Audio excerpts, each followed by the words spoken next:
Africa 790.7, les titres de cette édition.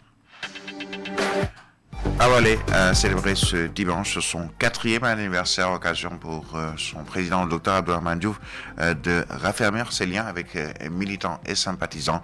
Il a réitéré son engagement à travailler auprès du chef de l'État, Bassirou Diomaye Faye, pour un Sénégal émergent. Il a également fait l'éloge du président, son sens de l'écoute, avant de rappeler au parti PASTEF le sens de la légitimité. Le leader du parti Awalé estime qu'on ne peut pas gouverner le Sénégal seul. Il a fait le distinguo entre légitimité principale et celle secondaire. Vous l'entendrez dans ce journal. En tout cas, Ousmane Sonko a dépêché une délégation officielle pour le représenter, et lui et son parti. Une délégation conduite par le ministre conseiller Adjuma Sow. La délégation du président du parti PASTEF et Premier ministre a été accueillie avec joie et honneur par les militants et responsables awalais. Nous parlerons également de la fièvre de la vallée du Rift qui continue son chemin, et surtout une danse macabre. 29 personnes ont déjà été tuées par cette fièvre de la vallée du Rift. À Tambacounda, le comité régional de gestion des épidémies évalue la riposte contre cette fièvre. Une rencontre stratégique pour renforcer la surveillance sanitaire et accélérer les actions de prévention face à ces menaces émergentes.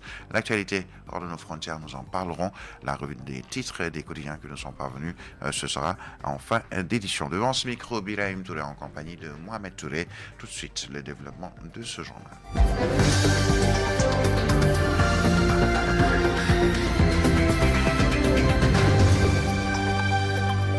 Bienvenue et bon réveil matinal, excellent début de semaine à toutes et à tous. Nous parlons d'abord politique dans cette édition avec le parti Awalé qui a célébré ce dimanche son 4e anniversaire.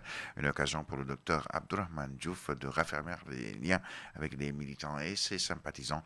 Il a réitéré son engagement à travailler auprès du chef de l'État, Bassirou Diomaye Faye, pour un Sénégal émergent à l'horizon 2050. Ses propos ici sont recueillis par Khalifa Fall. Depuis qu'on est au pouvoir, on fait de notre mieux. Le gouvernement de Diomaye et de son premier ministre Ousmane Sonko, qui font d'ailleurs un travail remarquable. Ils ont la vision, c'est-à-dire l'agenda national de transformation du Sénégal vers 2050. Un master plan de 10 ans qu'ils ont mis en place. Le gouvernement en a discuté avec nous et tout le monde est d'accord. Nous, à Awalé, on a mis de côté nos programmes pour accompagner le gouvernement et jusqu'à présent, on est avec le président de la République. On a aussi des propositions sur l'agriculture, sur le pétrole et tout ce qui peut développer un pays. Nous voulons être un pays souverain, indépendant pour un Sénégal. Voilà donc le docteur Abdourahmane Diouf qui a également fait l'éloge du chef de l'État, surtout son sens de l'écoute, avant de rappeler au parti PASTEF le sens de la légitimité.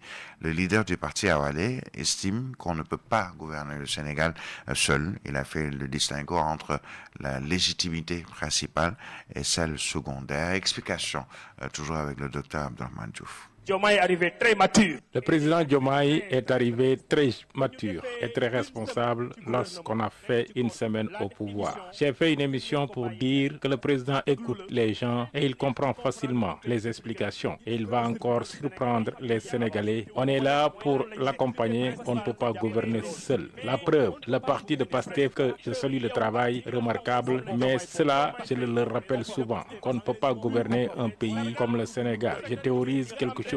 C'est ce qu'on appelle la légitimité principale et les légitimités secondaires. Légitimité principale, c'est ce qui t'appartient. Et cela ne suffit pas et c'est bon de le savoir. Voilà donc le parti Awalé qui célébrait hier 4 années d'existence. Sachez que le président du parti PASTEF et non moins Premier ministre Ousmane Sonko a dépêché une délégation officielle pour le représenter, conduite par le ministre conseiller Adjuma Sow. La délégation du président du parti PASTEF et Premier ministre a été accueillie par les militants et responsables d'Awalé. Le 4e anniversaire du parti Awalé a vu également la présence de Aminata Touré, haut représentant du président de la République. Vous suivez le journal sur Africa 7, 90.7, il est 7h07. Africa 7, 90.7. Et nous nous rendons à Tambacounda pour parler de la fièvre de la vallée du Rift. Sachez-le, selon les derniers chiffres officiels du ministère de la Santé, au moins 29 personnes ont perdu la vie depuis l'apparition de cette fièvre de la vallée du Rift qui a fait son apparition dans le nord du Sénégal, notamment à Saint-Louis et alentour. Sachez qu'à Tambacounda, on se prépare et la riposte contre la fièvre de la vallée du Rift a été à l'origine d'une réunion durant ce week-end. Rencontre stratégique pour renforcer la surveillance sanitaire et accélérer les actions de prévention face à ces menaces émergentes. Baal Sissé, le directeur régional de la santé de Tambacounda, nous le dit au micro de son autre ami. Nous avons pu avoir 43 prélèvements, en tout cas qui ont été notifiés. 8 cas ont été déclarés par rapport à des cas suspects. 2 nous ont revenus positifs. C'est un berger malien âgé de 28 ans, malade et aujourd'hui dans un état stable. Le deuxième cas, c'était un cas simple pour rassurer les populations. À ce jour, aucune transmission interhumaine n'a été documentée. Le service d'hygiène, que véritablement les équipes vont procéder à des opérations de saupoudrage au niveau de Kidira, au niveau de Bakel et au niveau de Kumpentoun, là où il y a les foyers au niveau du secteur animal. Donc pour ce qui concerne cette riposte qui est annoncée contre la fièvre de la vallée du Rift, je le rappelle, plusieurs régions ont également ont retenu cette lutte contre la fièvre de la vallée du Rift qui, je le rappelle, a démarré notamment à Saint-Louis, 29 personnes tuées par cette fièvre. Nous parlons de Bambilor avec l'ancien marché qui peine à retrouver son éclat. Malgré l'ouverture d'un nouveau site de relogement, les commerçants continuent d'exercer dans des conditions d'insalubrité mais extrêmes, entre ordures, eau stagnante et promesses non tenues. Ils ont pris les balais pour dénoncer l'inaction des autorités locales et réclamer une solution mais durable. C'est une correspondance dans la banlieue de Dakar de Biram Khalindaou, que nous retrouvons dans un instant. Au cours de cette édition, nous nous rendons d'abord à Ziguinchor avec la municipalité qui se projette déjà vers 2026 avec de grandes ambitions entre modernisation urbaine, amélioration du cadre de vie et infrastructures sportives. Le maire de Ziguinchor, Djibril Sonko, affiche sa volonté de faire de 2026 une année de réalisation concrète pour transformer durablement la ville. À Ziguinchor, nous retrouvons Moussa Ndao.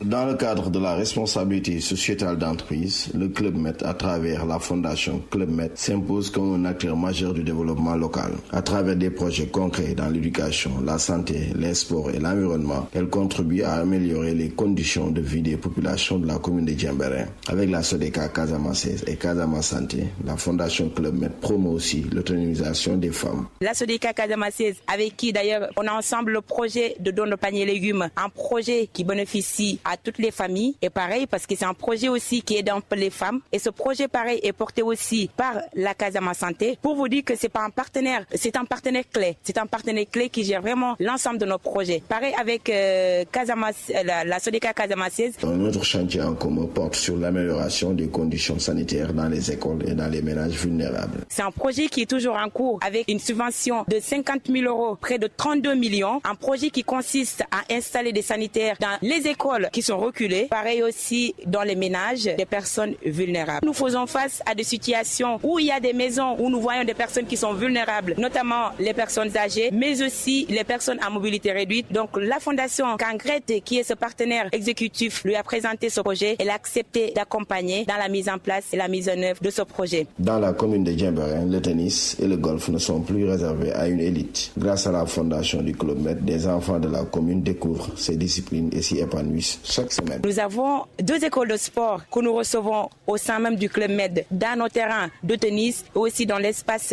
golf, avec des enfants qui pratiquent et le tennis et le golf. C'est des enfants même de la localité, c'est des enfants de la commune de Djembérin, et c'est la fondation qui finance la totalité des activités de ces enfants. Dans le domaine de l'éducation, la fondation et ses partenaires ambitionnent aussi de relancer un projet d'électrification des écoles rurales du département de Souy. La fondation Club Med a aussi une visée régionale avec le déploiement d'un projet de formation professionnelle en apiculture à Niassia, une formation qui permet désormais à des jeunes et des femmes de cette localité du département de Ziguinchor d'acquérir un métier durable et respectueux de l'environnement.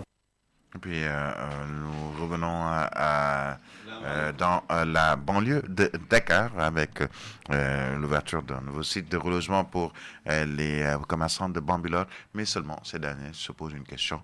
Qu'est-ce que les autorités locales attendent pour de meilleures conditions avec l'insalubrité grandissante dans ce marché? La correspondance de Birem Kharindao. Les balais s'activent dans la poussière et les ordures sous une forte canicule à l'ancien marché de Bambilor. Les commerçants transpirent, front perlé de sueur, tentant de redonner un semblant de propreté à un lieu envahi par les détritus et les eaux stagnantes, comme en témoigne Gorgui Sow, tailleur dans ce marché.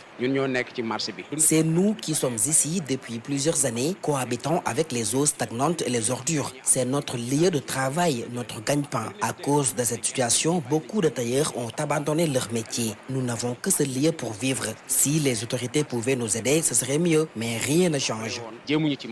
Une journée de nettoyage symbolique pour alerter les autorités locales. Pourtant, depuis l'inauguration de la première phase du nouveau marché censé reloger tous les commerçants, le projet semble à l'arrêt, selon Ibrahim Aka, délégué du marché de Bambilor. Ce que les autorités devraient faire, c'est construire un centre commercial digne de ce nom pour loger tout le monde. Le maire lui-même n'a pas confiance au bâtiment du nouveau marché. Les travaux sont presque arrêtés. Même pendant la construction, les ouvriers utilisaient du fer comme socle pour gagner du temps, ce qui n'est pas sûr.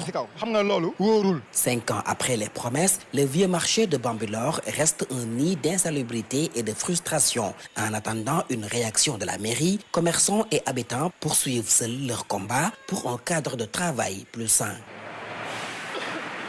Pour ce qui concerne le marché à Bambilor et surtout les complaintes des commerçants de ce marché qui peinent à trouver une certaine salubrité, et ces commerçants qui pointent du doigt les autorités locales. Et nous nous rendons à Saint-Louis avec le gouverneur de la région, Alassane Sall, qui a procédé à la réception d'un engin de désherbage aquatique dans le fleuve de Bango sous invitation et supervision de Madame Diarra Sow, directrice générale de l'OLAC, l'Office des lacs et cours d'eau du Sénégal. Les deux autorités ont magnifié cet acte grandeur nature qui participe au désherbage du fleuve. Ces propos avec Pape Khalil Louba. Je suis venu répondre à l'invitation de la direction générale de OLAC pour procéder à la réception de cet engin amphibie. Engin amphibie qui devrait rendre OLAC plus efficace, plus efficient dans son action de lutte contre les plantes aquatiques. Vous savez, OLAC a une mission extrêmement importante en matière d'approvisionnement en eau douce, en termes également d'entretien des cours d'eau et des lacs. Et par rapport à cela, OLAC doit détenir les moyens et les instruments de sa politique. Alors, et cet engin-là en fait partie. On se doit donc d'en féliciter vivement la directrice générale. Ces lacs et cours d'eau, à travers ses missions de gestion des ressources en eau, des lacs et cours d'eau intérieurs, mais aussi tout ce qui est gestion des plantes aquatiques. Depuis quelques années, on voit ici au niveau du bas delta du fleuve Sénégal la prolifération due aux plantes aquatiques, due surtout à l'adoucissement du milieu. Ces plantes aquatiques constituent des freins sur l'hydraulicité des lacs et cours d'eau intérieurs, mais aussi piègent un peu le développement des ressources halieutiques. Donc, ce qui fait qu'à travers nos missions de gestion et d'exploitation des ressources en eau, le lac a acquis une pelle amphibie. Avant, on faisait des travaux avec des entreprises qu'on contractait avec des marchés qui nous coûtaient énormément de ressources financières, mais actuellement, avec l'acquisition de cette pelle amphibie, on peut que... Actualité internationale. De nos frontières, tout d'abord avec le Cameroun, une nouvelle phase de manifestation post-électorale, une phase qui démarre ce lundi 3 novembre 2025 dans les villes du Cameroun. Issa Tiroma Bakari, candidat déclaré deuxième à l'élection présidentielle et qui a rejeté ses résultats, a appelé à des villes mortes pour 3 jours, ce qui veut dire donc que tout serait ou doit être fermé. Les administrations, les commerces, les écoles, les transports, entre autres. À Douala, capitale économique du pays et épicentre des manifestations la semaine dernière avec Garoua dans le Nord, la situation sera une nouvelle fois scrutée plutôt pour évaluer le niveau d'adhésion de ce mot d'ordre, nous dit Radio France Internationale. Ailleurs, juste à côté, en Guinée, dernier jour ce lundi pour déposer à la Cour suprême les dossiers de candidature à l'élection présidentielle du 28 décembre prochain. Si le général Mamadi Doumbouya ne s'est jusque-là encore pas déclaré candidat, mais beaucoup d'observateurs doutent qu'il se présentera. En revanche, aucun des principaux partis politiques, l'UFDG, le RPG, l'UFR, n'a déposé pour le moment encore son dossier de candidature. Leurs leaders sont d'ailleurs exclus juridiquement du processus, nous rappelle Radio France Internationale. Et puis au Kenya, des voix s'élèvent pour dénoncer les violences post-électorales ces derniers jours en Tanzanie, où des manifestations ont été violemment réprimées alors que le pays votait pour les élections présidentielles et législatives qui se sont déroulées sans opposition. Ce samedi, la commission électorale a déclaré la dame Samia Suluhu vainqueur de la présidentielle avec 98% presque des voix. Le parti d'opposition Chadema a rejeté ces résultats et estime qu'au moins 700 personnes ont perdu la vue au cours des 3 jours de violence qui ont suivi le scrutin. 7h19 dans un instant, la page des sports. Sport sur Africa 7. Et dans ce studio pour nous présenter cette page des sports, Alamine Senghor, bonjour. Merci à vous, Birahim Touré. Bonjour à toutes et à tous. Alors, nous parlons tout d'abord de la Coupe du Monde U17. Le Sénégal fait son entrée en matière ce lundi. Oui, ce sera donc ce matin, à partir de 13h en début d'après-midi, dirait-on. En tout cas, la mi-journée, ce sera contre la Croatie que les Lionceaux feront leur entrée en matière. L'équipe nationale s'engage à faire un bon début dans cette compétition qui démarre à 12h avec surtout le match d'ouverture qui va opposer Costa Rica face aux Émirats Arabes Unis. Les Lionceaux ont reçu le drapeau national hier des mains de l'ambassadeur du Sénégal au Qatar, Cheikh Tidiane Sall, et de dire qu'avant le coup d'envoi de cette compétition, les Lionceaux ont reçu donc une visite de taille. Le capitaine de l'équipe nationale du Sénégal A, Kalidou Koulibaly, actuellement au Qatar pour disputer la phase des groupes de Ligue des Champions asiatiques avec son club Al Hilal, s'est rendu donc au niveau, en tout cas à l'hôtel où logent les Lionceaux du Sénégal. Kalidou Koulibaly a partagé un moment d'échange avec eux, leur adressant de précieux conseils dans ce qui concerne justement donc cette compétition. Aller jusqu'au bout, bien défendre les couleurs de la nation, puisque le peuple vous regarde. C'est ce qu'a dit hier donc Kalidou Koulibaly devant les Lionceaux de l'équipe nationale du Sénégal. Actualité aussi dans ce qui concerne justement le sport, Birahim Touré. Nous parlons cette fois-ci des Jeux Olympiques de la jeunesse Dakar 2026. Vous en parlez tout à l'heure. Le chef de l'État, le président Bassirou Diomaye Faye, a donc effectué une visite hier dimanche dans les lieux qui doivent abriter la compétition, dirait-on en tout cas, des Jeux Olympiques de la jeunesse Dakar 2026.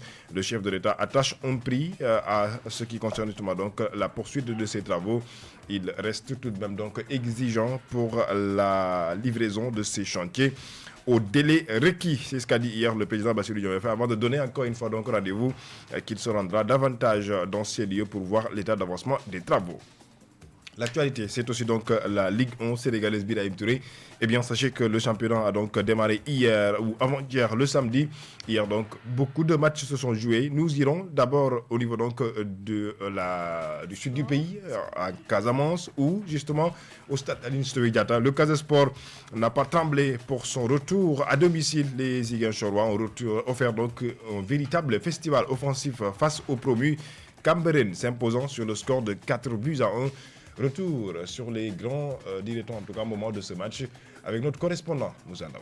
Au stade Aline Sitoé Diatta, le Casa Sport a parfaitement lancé sa saison de Ligue 1 en s'imposant face au promu Cambérène sur le score sans appel de 4-0. Des réalisations qui portent les signatures de Boubacar Kouli sur penalty à la 4e minute, Khalifa Ababacar Ba dit Babou à la demi-heure de jeu, Landing Diatta le père à la 61e minute et Aliou Sané dans le temps additionnel. Un match de retour à domicile marqué par une belle intensité et une maîtrise tactique saluée par l'entraîneur Balé Djiba. Les 2 années passées, On n'a pas réellement reçu à domicile notre premier match. Donc aujourd'hui, on est venu, on savait que Cameroun, c'était une bonne équipe. On l'a joué en amical. On a très tôt emballé le match. Dès la 4e minute, on a eu un penalty qui a été transformé par Boubacar.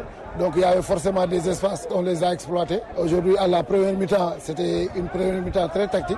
Pour Issa Laye Diop, le coach adjoint de l'AS Cameroun, son équipe a manqué d'expérience, mais elle aura le temps de grandir au fil des rencontres. On a une équipe très jeune qui vient de fréquenter la Ligue 1. On s'est bien comporté, on a bien joué. Par manque d'expérience, on a encaissé quelques buts. On va travailler sur le plan psychologique avec eux. Le championnat est encore long. Ça reste beaucoup de matchs à jouer. Donc on va prendre les séances d'entraînement et puis on va essayer d'assurer la deuxième journée. Avec une jeune équipe mais ambitieuse, le Casa Sport affiche clairement ses intentions pour cette nouvelle saison. Chaque championnat, tous les clubs démarrent à zéro. L'ambition, c'est de jouer les premiers rôles. Devant son public retrouvé du stade Aline Sitoé Diatta, le Casa Sport signe un retour gagnant à domicile, relance la ferveur footballistique à Ziguinchor et affiche ses ambitions pour cette saison. Merci à vous, Moussa Ndao. Au-delà du Casa Sport, sachez que pour l'instant, d'ailleurs même, dirait-on hier dans les résultats du match, Djaraf a fait match nul 2-2, un but partout face à l'équipe de HLM de Dakar. 0 but partout entre l'AS Pikine et l'US Ouakam. Victoire de Dakar Sacré-Cœur, 3-1 face à l'équipe de la banlieue. Guédiawaye FC, de l'autre côté donc, Agel de Rufisque et Sonacos se sont quittés sur le score d'un but partout.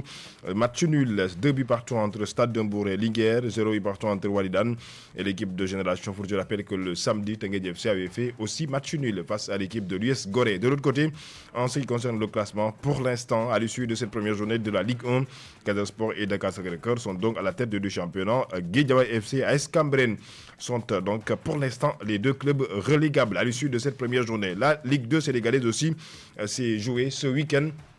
Eh bien, sachez que l'équipe de la Sonacos, dirait-on, en tout cas, l'équipe de Thiès FC a eu hier donc une victoire, un but partout face à l'équipe de Teranga Sporting Club. Et au moment, l'AS Saloum a fait match nul, 0 but partout contre l'équipe de Amétier FC. Match nul vierge entre Oslo et AS Ndiambour. AS Bambé a fait aussi match nul, un but partout contre l'équipe des universitaires du Dakar Université Club.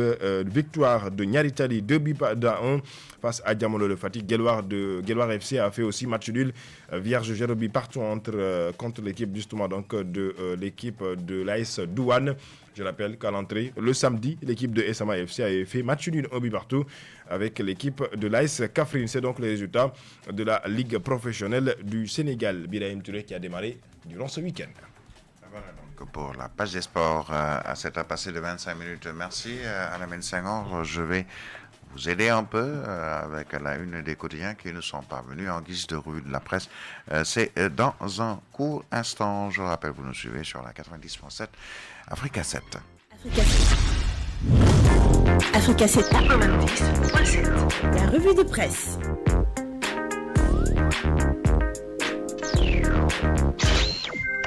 Et c'est Solo Quotidien qui démarre à la une des quotidiens qui nous sont parvenus avec ces pics de Wally Diouf Bodian sur